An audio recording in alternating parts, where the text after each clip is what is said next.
नमस्कार, मैं हूं मृत्युंजय कुमार झा और हमारा खास शो सोना खरीदने का सोना चांस, इसमें आपका स्वागत है। गोल्ड का भाव 10 ग्राम सोने का भाव 48,500 रुपए के करीब आ गया है। बहुत दिन नहीं बीते हैं, अगस्त महीने की ही बात है। 7 अगस्त को 10 ग्राम सोने का भाव 56,000 रुपए के भी ऊपर चला गया था। याद कीजिए, 56,000 के भी ऊपर चला गया था। लेकिन तब से अब तक गोल्ड के दाम करीब करीब 7,500 रुपए तक कम हो चुके हैं। अब शादियों का सीजन शुरू हो रहा है, तो अब सवाल ये उठता है कि जो लोग 56,000 के भाव पर डर रहे थे या जिनको खरीदना था और वो ऊंची कीमतों की वजह से नहीं खरीद पा रहे थे, क्या उनके लिए सही वक्त आ गया है गोल्ड खरीदने के लिए? आज की हमारी ये चर्चा 2 महत्वपूर्ण मुद्दों पर होगी। पहला तो ये कि क्या कंज्यूमर के लिए गोल्ड खरीदने का सही वक्त आ गया है, सही प्राइस आ गया है, या कंज्यूमर को, आम लोगों को और सस्ता गोल्ड होने की उम्मीद करनी चाहिए? दाम गिरने वाले हैं क्या, इस पर हम बात करेंगे। दूसरी जो महत्वपूर्ण बात होगी वो इन्वेस्टमेंट को लेकर होगी कि जो लोग निवेश करना चाहते हैं गोल्ड में, क्या उनके लिए ये सही भाव है, सही वक्त है, सही मौका है? इसी पर हम बातचीत करेंगे और हम अपने मेहमानों से जानेंगे कि इसमें करना क्या चाहिए। लेकिन उससे पहले देखिए ये रिपोर्ट।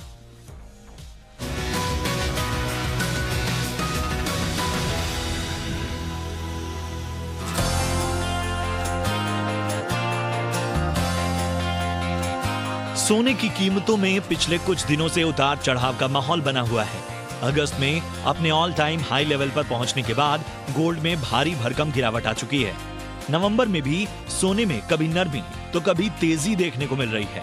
अब जबकि शादियों का सीजन शुरू हो गया है, तो गोल्ड को लेकर ग्राहकों के बीच दुविधा का माहौल बना हुआ है कि मौजूदा स्तर पर सोना खरीद लें या और इंतजार करें, क्योंकि आगे दाम बढ़ गए तो सस्ते में सोना खरीदने का मौका हाथ से निकल जाएगा। आगे बढ़ें उससे पहले सोने की चाल पर एक नजर डाल लेते हैं। फिलहाल सोना 48,500 रुपए प्रति 10 ग्राम के आसपास ट्रेड कर रहा है, जबकि 7 अगस्त को सोने ने 56,200 रुपए प्रति 10 ग्राम का ऑल टाइम हाई बनाया था। तब से अब तक सोना करीब 7,700 रुपए प्रति 10 ग्राम तक गिरा है। दिवाली के बाद से सोने में 2,500 रुपए की गिरावट दर्ज की गई। एक्सपर्ट्स की माने तो सोने में नरमी के पीछे की जो बड़ी वजह वो देख रहे हैं, उनमें डॉलर इंडेक्स के नरमी और कोरोना वैक्सीन आने की खबरें हैं। उनका कहना है कि वैक्सीन की संभावना से दुनिया भर के निवेशकों की बिकवाली से सोने पर दबाव बढ़ा है। हालांकि एक्सपर्ट्स इस गिरावट को शॉर्ट टर्म मान रहे हैं। उनका कहना है कि सोने में अब और करेक्शन नहीं होगा और ये गोल्ड में खरीदारी का सबसे अच्छा लेवल है। मुताबिक सोने अपने ऑल टाइम हाई से करीब 8,000 सस्ते मिल रहे हैं। वेडिंग सीजन आ गया है, इससे सोने की मांग बढ़ेगी और दाम में तेजी आएगी। आगे गोल्ड की रूरल डिमांड भी बढ़ने का अनुमान है। सोने में निवेश की मांग अब भी बरकरार है। वैक्सीन की खबरों से सोने में बिकवाली बढ़ी थी, लेकिन वैक्सीन आम लोगों तक पहुंचने में लंबा वक्त लगेगा, इसलिए गोल्ड में निवेश करना चाहिए। अब जबकि शादियों का सीजन शुरू हो चुका है, ऐसे में कुछ दिन बाद ही सोने में तेजी देखने को मिल सकती है। ऐसे में जानकार सोना खरीद लेने की सलाह दे रहे हैं। दरअसल इसके बाद 2021 की पहली तिमाही तक सोने के भाव में तेजी बने रहने के अनुमान हैं। ब्यूरो रिपोर्ट, जी मीडिया। और इस चर्चा में हमारे साथ 2 खास मेहमान शामिल हैं। हमारे साथ हैं पृथ्वीराज कोठारी, नेशनल प्रेसिडेंट हैं India Boolean and jewellers association के, और साथ ही हमारे साथ किशोर नारने हैं, head commodity and currency Motilal Oswal के। आप दोनों का बहुत बहुत स्वागत है इस खास चर्चा में। और कोठारी जी, आमतौर पर हम गोल्ड की चर्चा लगातार करते हैं, लेकिन आज हम एक अलग सेगमेंट में बात कर रहे हैं और ये हमारी एक खास पेशकश है लोगों को ये बताने के लिए कि जो लोग गोल्ड खरीदना चाहते हैं उनको अब करना क्या चाहिए। तो मेरा पहला सवाल आपसे कंज्यूमर के पॉइंट ऑफ व्यू से होगा कि जो लोग ज्वेलरी खरीदना चाहते हैं और जो 56,000 के भाव पर नहीं खरीद पा रहे थे, हिम्मत नहीं कर रहे थे खरीदने की, उनके लिए दाम करीब करीब 8,000 रुपए तक कम हो गए हैं। तो मैं आपसे ये जानना चाहता हूं कि क्या कंज्यूमर को, जिनको गोल्ड खरीदना था, ड्यू है, उनको अब खरीद लेना चाहिए या कुछ और सस्ता भाव होने की उम्मीद करनी चाहिए? थैंक यू मथुर जी। सबसे पहले मैं जी बिजनेस के सभी दर्शकों को धन्यवाद देता हूं कि आप जिस हिसाब से आप एनालाइज करते हो गोल्ड के बारे में। कभी कभी हम भी खुद भी सोचने पड़ते हैं कि आपका न्यूज चैनल देख के ही खरीदना चाहिए। तो रही बात कंज्यूमर की, देखिए मैं आज मुझे कम से कम इस इंडस्ट्री में 91 से मैं हूँ, 30 साल हो गया है। 4,000 रुपये 10 ग्राम से सोना बेचता था, आज 57,000 रुपये सोना भी हुआ, पर कोई भी वापस सोना कोई बेचने आज दिन तक आया नहीं है। तो इसका मतलब ये हुआ कि लोग प्राइस नहीं देखते हैं, जो भी सेविंग्स होती है राइट टाइम होता है तो वो लोग जाके बाय करते हैं। तो मैंने आज दिन तक मेरी 29 साल के जर्नी में मैंने कभी नहीं देखा कि लोग मुझे वापस सोना बेचने आए हैं। तो ऐसा ये कंज्यूमर का सेंटीमेंट थोड़ा बहुत होता है कि जब प्राइस फ्लैक्चुएशन होती है, पर आप अभी देखोगे कि अब जैसे प्राइस गिरा है तो लोग अब खरीदना रुक गए हैं, जबकि ये प्राइस में खरीदना चाहिए। अब देखिए कि एक तो कॉमेक्स एक्सपायरी थी, ऑप्शन एक्सपायरी थी, और दिसंबर मंथ आ रहा है, उसमें हम पहले से कह रहे थे कि एक करेक्शन लंबा आना चाहिए। $1,800 तक का करेक्शन हम लोग देख रहे थे, $1,800 करेक्शन उसके आसपास आ गया स्पॉट के अंदर। तो यही है कि कंज्यूमर को चाहिए कि जो भी करेक्शन आता है उसमें गोल्ड को राइट टाइम है बाय करने के लिए, नहीं कि वेट करना चाहिए। हाँ, अगर आपको 100 रुपए की बाइंग करनी है तो उसको 5 इंस्टॉलमेंट में बाय कीजिए, 4 इंस्टॉलमेंट में बाय कीजिए। और अगर आपको एकदम नेसेसरिटी है, जैसे मैंने कहा था दीपावली के टाइम पे भी, अगर जरूरत नहीं है तो बाद में लीजिएगा, क्योंकि करेक्शन तो आना ही है। क्योंकि वैक्सीन जब इंट्रोड्यूस होगी तो थोड़ा बहुत करेक्शन आएगा। जो एक फियर था वो खत्म हो गया था। और यूएस के अंदर भी अगर आप एसपीडीआर ईटीएफ में देखोगे तो वहां पे भी लिक्विडेशन हो रहा है। मैंने पहले कहा था कि ईटीएफ की बाइंग अगर रुकती है तो गोल्ड करेक्शन हो जाएगा। और जैसे ही ईटीएफ के अंदर नेगेटिव टोन आना हो गया, मतलब सेल आना चालू हो गया, तो यहाँ पे मार्केट करेक्शन होना चालू हो गया था। और उसके साथ में दूसरी भी अपॉर्चुनिटी आप देखेंगे तो करेंसी अभी भी गोल्ड ऐसा नहीं कि डाउन साइड फॉल में है। कंज्यूमर को चाहिए कि वेट एंड वॉच करके जैसे जैसे धीरे धीरे उसको खरीदना चाहिए। देखिए लॉन्ग टर्म अभी भी हम तेजी में बैठे हुए हैं, हम लोग को अभी भी, हमें किसी को भी लॉन्ग टर्म के लिए तेजी नहीं है, ऐसा नहीं है। अभी जैसे यूएस इलेक्शन हो गया है, अगर स्टिमुलस पैकेज अनाउंसमेंट जो उन्होंने कहा है स्पीच के अंदर, अगर इस स्टिमुलस पैकेज अनाउंस करता है तो गोल्ड की एक नई रैली फिर से चालू हो जाएगी। ठीक बात है। ये आपने बहुत महत्वपूर्ण बात कही सर, कि लंबे समय के लिए तो सब तेजी में है। और इसलिए मैंने पहला सवाल आपसे कंज्यूमर के लिए इसलिए पूछा क्योंकि कंज्यूमर की बाइंग और इन्वेस्टर की बाइंग में फर्क है। कंज्यूमर के लिए 1,000-2,000 रुपए भी दाम कम हो जाए तो उनके लिए बहुत है, अगर जो लोग खरीदना चाहते हैं गोल्ड। और इन्वेस्टमेंट के लिए 1,000-2,000 रुपए नहीं देखा जाता है, अगर किसी का लंबा नजरिया है, लॉन्ग टर्म का व्यू है तो मैं उस लिहाज से आपसे पूछना चाहता हूं सर कि 48,500 के आसपास गोल्ड आ गया है। अगर मान लीजिए कोई आज हमारा ये कार्यक्रम देख के गोल्ड खरीदने जाए तो उनको चले जाना चाहिए, ले लेना चाहिए, या 1,000-2,000 रुपए भी सस्ता होने की उम्मीद अभी कुछ दिनों में, अगले 15 दिन महीने दिन में करनी चाहिए? मैं ये जानना चाह रहा हूं सर। देखिए ये कहना बहुत ही मुश्किल है, अगर कोई भी सेंटीमेंट और कुछ नेगेटिविटी आती है। देखिए WHO अनाउंसमेंट 10 दिसंबर को करेगा वैक्सीन के बारे में, कि वैक्सीन की एक्यूरेसी कितनी है, कैसे डोज है। अभी तक हर एक कंपनी ऐसा कर रही है कि 94% है कि 95%। जब WHO अनाउंसमेंट करेगी उसके बाद में वैक्सीन का पता चलेगा। हाँ ठीक है, थोड़ा बहुत प्रेशर है। अगर आप डॉलर इंडेक्स के साथ में करेंसीज को देखोगे तो डॉलर काफी वीक है। अगर उसके मुकाबले में अगर आप देखोगे तो मुझे लगता है कि अगर बाउंस बैक किया तो गोल्ड 1850, 1860 और 1870 डॉलर की तरफ भी मूव कर सकता है। और सेंटीमेंट अगर आप देखोगे थोड़ा प्रेशर में है, 1780, 1750। मतलब इन शॉर्ट एमसीएक्स की मैं बात करूं तो 48,000 के आसपास आए तो बाय कर लेना चाहिए। और लोकल मार्केट में उसका इंक्लूडिंग जीएसटी गिने तो 50,000 के आसपास मिले तो उस माल को बाय कर देना चाहिए। ज्यादा नीचे के राह नहीं देखे, क्योंकि कभी भी बाउंस बैक कर सकता है। हाँ, ये आपने बहुत स्पष्ट राय दी है कि 48,000 का भाव मिले तो ले लेना चाहिए, बहुत ज्यादा गिरावट का इंतजार नहीं करना चाहिए, क्योंकि कभी भी दाम बढ़ने शुरू हो सकते हैं। किशोर जी, आप क्या सुझाव देंगे? क्योंकि कुछ रिटेल निवेशकों से हमने जो रिटेल जो कंज्यूमर हैं उनसे हमने बात की है, और बहुत सारे लोग, अब क्या होता है कि जब दाम गिरते हैं ना तो वो और ज्यादा उम्मीद करने लगते हैं। तो बहुत सारे लोगों का ये मानना है, या वो इंतजार कर रहे हैं कि 45,000 गोल्ड कब तक आएगा। तो क्या 45,000 के इंतजार में रुकना ठीक है क्या? 45,000 रुपए तक गोल्ड आने की संभावना आपको दिख रही है क्या किशोर जी? मृत्युंजय, ये तो मार्केट है, कोई भी लेवल आ सकता है, बट लगता है कि नहीं लगता है, आई थिंक 47,000 कहीं ना कहीं आ सकता है, बट अगेन कितना देर रुकेगा वहां पे, और वो थोड़ा सा कहना मुश्किल है। सर जब भी आपको 56,000 जब दिखता था, तभी 46,000 47,000 भी नहीं दिखता था। सो आई थिंक मार्केट सेंटिमेंट के ऊपर काफी डिपेंडेंट है एज ऑफ नो। जैसा कोठारी जी ने बताया कि वैक्सीन का न्यूज आता है तो न्यूज के सामने रिएक्शन होता है। आई थिंक जो डॉलर इंडेक्स में गिरावट देख रहे हैं वो सब है। सीधी सी बात है, जो भी पॉजिटिव न्यूज आएगा ग्लोबल इकोनॉमी को लेकर या ग्लोबल मार्केट्स को लेकर, वो थोड़ा बहुत नेगेटिव रहेगा डॉलर और गोल्ड दोनों के लिए।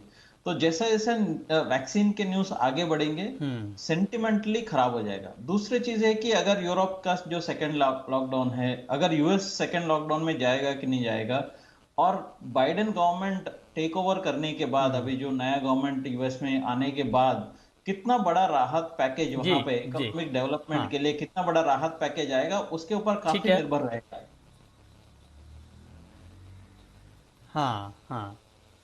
हाँ, ये बहुत सारे पॉइंट आपने गिनाए हैं, उसके ऊपर डिपेंड करेगा। मतलब भाई जो कंज्यूमर है वो तो उतना फॉलो नहीं कर पाते हैं कि बाइडेन ने क्या कहा, डॉलर इंडेक्स क्या हो रहा है, ये उनके लिए थोड़ा सा कठिन काम है।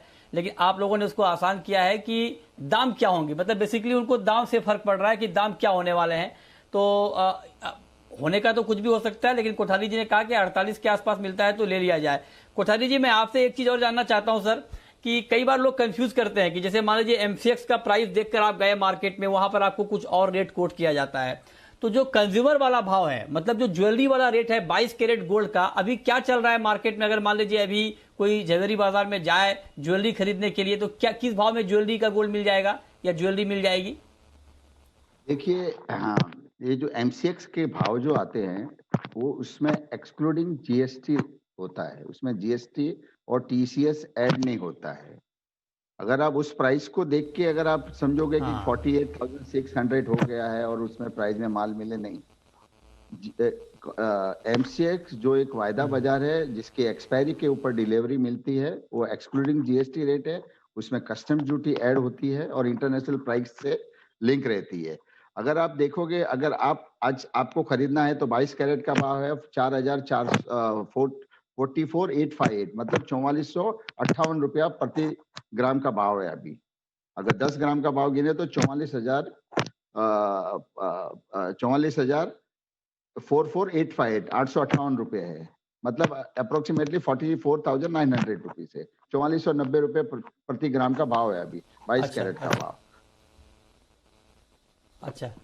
अच्छा, इसमें जीएसटी शामिल है सर? नहीं, ये सब हम लोग जो प्राइस करते हैं 3% जीएसटी एक्सक्लूड है, उसको आपको ऐड करना पड़ेगा। अब किशोर जी, मैं आपसे इन्वेस्टमेंट के पॉइंट ऑफ व्यू से, निवेश के लिहाज से गोल्ड के बारे में जानना चाहता हूं कि जो लोग गोल्ड में निवेश करना चाहते हैं, क्या उनके लिए ये परफेक्ट प्राइस है? इस भाव पर इन्वेस्टमेंट कर देना चाहिए जिनका नजरिया मान लीजिए 1 साल, 1.5 साल, 2 साल का है? और अगर आपको लगता है कि निवेश करना चाहिए गोल्ड में इस वक्त, तो 1 साल या 1.5 साल के लिए क्या प्राइस ध्यान में रखना चाहिए? कहां तक भाव जा सकता है? आप एक्सपेक्ट करते हैं कि अगर मुझे 15 से 20%, 20-22% के आसपास का रिटर्न्स मिले, तो मेरे हिसाब से आई थिंक 47 से 48 हजार के बीच में जो है प्राइस वैल्यू बाइंग है। कई बार मैं ये कह चुका हूं, और आई थिंक वो जो रेंज है, मुझे लगता है कि वैल्यू बाइंग रेंज है। मैं ये नहीं बोल रहा कि वहां से नीचे नहीं जाएगा, वहां से नीचे जाने का जो जगह है वो काफी कम है, बट अपसाइड जो जगह है अभी भी काफी अच्छा है। तो सबसे पहले ये है कि लिक्विडिटी बाजार में बहुत ही रहने वाला है। पैसा का जो वैल्यू है, जो मॉनेटरी वैल्यू है, जो मनी का जो वैल्यू है, वो कम होने वाला है। तो कहीं ना कहीं गोल्ड इन दोज करेंसीज जहां पे करेंसी डिप्रिसिएशन का उम्मीद है, वो करेंसीज में गोल्ड का वैल्यू बढ़ेगा। तो आई थिंक मेरे हिसाब से अगले साल के लिए अगर इफ यू आर बाइंग 47-48,000 के आसपास, अगले 12 से 18 महीने में आपको 20-25% का रिटर्न्स आप सेफली एज्यूम करके चल सकते हैं। तो मतलब ये कि आप कह रहे हैं कि 1 से 1.5 साल में करीब 60,000 के आसपास का भाव आपको गोल्ड का दिख जाएगा। किशोर जी ने बहुत अच्छे से समझाया। जो कुछ वर्ड उन्होंने यूज किए उनको मैं थोड़ा सा और आसान भाषा में आपको समझा देता हूं। उन्होंने कहा कि वैल्यू बाइंग और बाकी चीजें, आप उसमें ज्यादा दिमाग ना लगाएं। मतलब कुल मिला के राय आपके लिए साफ साफ यही है कि 47 से 48 हजार के बीच में आपको खरीदना है आसान भाषा में, और अगर 1 से 1.5 साल तक आप गोल्ड को रख सकते हैं तो आपको 20% का रिटर्न मिल सकता है। मतलब ये कि 60,000 के आसपास का लेवल आपको गोल्ड में दिख सकता है। ये मुकम्मल राय किशोर जी की है। अब कोठारी जी, आपका क्या व्यू है? क्योंकि बहुत आप लोगों को बहुत बधाई है इसके लिए कि जब शुरुआत से ही जब गोल्ड का प्राइस 30-35 हजार हुआ करता था, तब से हम इब्जा से बात करते आ रहे हैं। कई बार आपसे बात हुई है, कई बार मेहता जी से बात हुई है, और आप लोगों ने जो जो प्राइस टारगेट बताए वो सारे टारगेट हिट हुए जी बिजनेस पर। तो अब सर जरा निवेशकों को आप लोग गाइड कर दें कि आज जब गोल्ड खरीदना है इस वक्त, पहला तो ये कि क्या आपको भी लगता है कि इस भाव पर निवेश भी कर दिया जाए लंबे समय के लिए, और अगर कर दिया जाए तो क्या 60,000 का भाव 1-1.5 साल में हम देख लेंगे गोल्ड का? गोल्ड की अगर आप पूरे ओवरऑल गोल्ड का अगर सिनेरियो देखेंगे तो पूरे साल की जो उपज होती है, जो माइनिंग प्रोडक्शन होता है, वो तकरीबन 3-1 हजार टन के आसपास होता है। और उसके सामने अगर आप देखोगे तो 800, 700, 800 टन इंडिया इंपोर्ट कर लेती है, 1000-1100 टन चाइना इंपोर्ट कर लेता है। तो और उसके बाद में दूसरी कंट्री है, एशियन कंट्री है, जो वो भी परचेज करती है। तो कहीं ना कहीं गोल्ड का ऑलवेज आप देखोगे तो एक शॉर्टफॉल रहता है। बैकएंड में 3500-3600 टन की डिमांड के सामने 2900 टन की उपज है। तो ऑलवेज गोल्ड आप देखोगे तो डेफिसिट साइड में रहता है, जिसमें स्क्रैप गोल्ड उसमें आ जाता है, रिसाइकलिंग गोल्ड उसको कवर कर लेता है। तो धीरे धीरे अगर देखोगे तो माइनिंग है, वहां से भी धीरे धीरे गोल्ड खत्म हो रहा है। अगर आप ऐसा नहीं देखोगे कि लाइफ टाइम गोल्ड माइनिंग से आते ही रहेगा, वो भी नहीं है, उसकी भी एक सर्टन लिमिट है। तो इस हिसाब से गोल्ड का क्या, और जो परचेज हुआ है पेंडेमिक के टाइम में, लोगों ने जो सेविंग्स की है गोल्ड के अंदर वर्ल्ड वाइड, खाली मैं इंडिया की बात नहीं कर रहा हूँ, अगर आप पूरा सिनेरियो देखो तो हर आदमी ने एक सेफ इन्वेस्टमेंट करने के लिए गोल्ड को बाय करके रखा है कि कहीं भी अपना बुरे वक्त में काम आएगा। गोल्ड ऐसी चीज है, मैं मानता हूं कि जब आपने देखा होगा डिमोनेटाइजेशन के टाइम पे 24-25 हजार का भाव था और लोगों ने 37,000-38,000 में भी गोल्ड खरीदा था, तब उस टाइम पे उनको लगता था कि हमने बहुत गलत इन्वेस्टमेंट कर दिया, कि फंस गए। पर उसके बाद में आप देखो प्राइस मूव होके 57,000 तक चला गया था। तो इंडियन सेंटीमेंट एकदम क्लियर है, वो प्राइस को फॉलो नहीं करते हैं। जो भी सेविंग्स होती है उनका माइंड सेट रहता है। अगर मैं आपको एक एग्जाम्पल देता हूँ, साउथ का है। साउथ में अगर आप तमिलनाडु का एक सिनेरियो देखोगे तो उसमें आदमी अगर 100 रुपया कमाता है तो उसमें 20 रुपया वो खाना और कपड़े के लिए रखता है, 40 रुपया वो मूवी देखने के लिए रखता है, और 40 रुपए का गोल्ड खरीदता है। उनका सिंपल सिस्टम है। अब गोल्ड का कोई भी भाव हो जाए, उनको 40 रुपए का सोना खरीदना है तो खरीदते ही है। तो इस तरह का हर एक का माइंड सेट है। और खास करके मैं यही कहता हूं कि जो एजुकेटेड या अनएजुकेटेड लेडी है, मैंने हजारों बार बातचीत की थी है, वो खास करके बहुत समझदार लेडी है। वो जो भी सेविंग्स उनकी होती है वो सीधा जाके गोल्ड खरीदती है। मैंने कभी नहीं देखा कि कोई प्राइस में किटकिट करती है। हाँ, आप अगर करना है तो मजूरी के अंदर कीजिए, या मेकिंग चार्ज में कीजिए, या वेस्टेज में उसके साथ में आप बार्गेन कीजिए, तो आपको फायदा होगा, न कि प्राइस के अंदर। प्राइस में तो इंटरनेशनल लिंक प्राइस है, आपको $1-2 ज्यादा ऊपर या नीचे में हो सकता है। तो प्राइस उतना डिटरमाइन नहीं करता जितना मेकिंग चार्जेस और वेस्टेज करता है। तो मैं यही कहूंगा, अगर शॉर्ट टर्म आपको अगर खरीदना है, आपको लगे प्राइस है, तो आप बार खरीद लीजिए या कॉइन खरीद लीजिए। हाँ, वो भी मैं पहले कह देता हूँ कि रेपुटेड ब्रांड से ही खरीदिएगा। और टेम्पर प्रूफ पैकिंग अगर आप कहीं से ले रहे हो तो उसको खोल के उसकी प्योरिटी चेक करा लीजिएगा। क्योंकि बहुत से मैंने देखे हैं, यहाँ इब्जा में भी कंप्लेंट आ रही है कि बहुत से फेक कॉइन आते हैं। क्योंकि जिलेटिन टेम्पर प्रूफ पैकिंग होती है, जो एकदम अच्छी पैकिंग होती है, तो किसी का पैकिंग का खोलने का मन नहीं होता है। बट अनफॉर्चुनेटली उसके अंदर प्योरिटी बहुत ही लेस होती है। मुझे कहना नहीं चाहिए, बट आप कहीं से भी खरीदो तो उसकी प्योरिटी एक बार चेक करा दो। आप बिल ले लीजिए, अगर कैश में भी ले रहे हैं तो आप उसके पास से बिल ले लीजिए। यही मैं रिक्वेस्ट करता हूं कि कहीं से भी खरीदिए, या तो शॉप से खरीदिए तो बिल ले लीजिए, या उसकी प्योरिटी चेक करा लीजिए। जी हाँ, ये बहुत जरूरी है। ये जो प्योरिटी चेक करना बहुत जरूरी है। जो बात कोठारी जी ने कही वो बहुत महत्वपूर्ण है कि महिलाओं को कभी गोल्ड महंगा लगता नहीं है और वो हमेशा गोल्ड खरीदना चाहती है, और ये अच्छा इन्वेस्टमेंट भी होता है। और साउथ में तो लोग पहनते भी हैं गोल्ड खरीद के, इधर लोग पहनते भी नहीं है और खरीद कर रखते हैं। मतलब कम पहनते हैं लेकिन मतलब उतना ज्यादा दिखाते नहीं है, और इसीलिए 20,000 टन के आसपास का स्टॉक गोल्ड का देश में बताया जाता है अभी। किशोर जी, आखिरी सवाल मेरा आपसे ये कि ये बात तो तय हो गई आप दोनों से बातचीत करके कि निवेश करना है गोल्ड में। तो चलिए, अब जब निवेश करना है सर, तो ये बता दीजिए कि कहाँ निवेश करना है, कि कहाँ पर गोल्ड अगर खरीदना है तो किस फॉर्म में खरीदा जाए इन्वेस्टमेंट के लिए। मृत्युंजय, यहाँ पे 5-6 अलग अलग अपॉर्चुनिटीज हैं, अलग अलग तरीके हैं। नंबर वन, ऑफ कोर्स सब लोग जो खरीदते हैं वो है ज्वेलरी। उसमें दोनों चीज होता है कि जिसमें आपको पहन भी सकते हैं और इन्वेस्टमेंट भी हो जाता है, बट उसमें थोड़ा सा जो मेकिंग चार्जेस और जीएसटी का लॉस हो जाता है, तो वो ध्यान में रख लीजिए। बट उसका दो तरीके का यूज हो जाता है। सेकंड चीज, जैसा कोठारी जी ने बताया कि आप कॉइन ले रहे हैं या बार ले रहे हैं, तो वो प्योर इन्वेस्टमेंट हो गया, बट वहां पे भी आपको जीएसटी का लॉस हो सकता है। So whichever it is, but ये दोनों चीज, कॉइन आपको फिजिकल में भी खरीद सकता है, डिजिटल में भी खरीद सकता है आजकल। तीसरा चीज ये है कि ईटीएफ्स या सॉवरेन गोल्ड बॉन्ड, जो पेपर गोल्ड है बेसिकली, यहाँ पे आपको जितना भी आप 1 ग्राम का 100th ऑफ द पोर्शन, मतलब 1 मिलीग्राम जो बोलते हैं, 1 मिलीग्राम से लेकर आप खरीदारी कर सकते हैं। वहां पे भी आप जितना भी इन्वेस्ट करना है कर सकते हैं, वो आपका स्टॉक ब्रोकर के थ्रू हो सकता है। सॉवरेन गोल्ड बॉन्ड सरकार का बॉन्ड है, जहां पे आपको लंबे अवधि के लिए, मतलब कम से कम आपको 7-8 साल के लिए आपको इन्वेस्ट करना है, तो गवर्नमेंट का सॉवरेन गोल्ड बॉन्ड इन्वेस्ट कर सकता है, जिसमें आपको थोड़ा बहुत इंटरेस्ट भी मिलता है, प्लस आपको टैक्स बेनिफिट भी मिलता है। बट उसमें लॉक इन पीरियड है लंबे अवधि के लिए, वो एक ध्यान में रखना चाहिए। और फाइनली आपको एकदम शॉर्ट टर्म, आप 10-15 दिन के लिए, 20 दिन के लिए, 1 महीने के लिए अगर ट्रेडिंग करना चाहता है, तो देन एमसीएक्स जैसा जो डेरिवेटिव इंस्ट्रूमेंट्स है वहां पे कर सकता है। सो आई थिंक जो इन्वेस्टर है, जो ट्रेड, वो अपने आप को कौन सा जो तरीका अपनाना चाहिए वो खुद डिसाइड करें। आई थिंक अलग अलग तरीके हैं, अलग अलग तरीके का अपना अपना फायदे हैं, जी, अपना अपना बिल्कुल नुकसान बिल्कुल। है। हाँ ठीक है, बहुत सारे तरीके हैं। किशोर जी ने आपको सारे तरीकों के बारे में बता दिया है, तो आप उसमें से किसी को चुन सकते हैं। बहुत शुक्रिया किशोर जी आपका, कोठारी जी आपका, हमारे साथ इस खास चर्चा में जुड़ने के लिए और हमारे दर्शकों को ये बताने के लिए कि क्या ये गोल्ड खरीदने का सही वक्त है, और अगर हाँ तो अगले 1 से 1.5 साल में क्या भाव होगा। तो 60,000 के आसपास का भाव हमारे एक्सपर्ट बता रहे हैं। बहुत बहुत शुक्रिया आप दोनों का इस खास चर्चा में शामिल होने के लिए।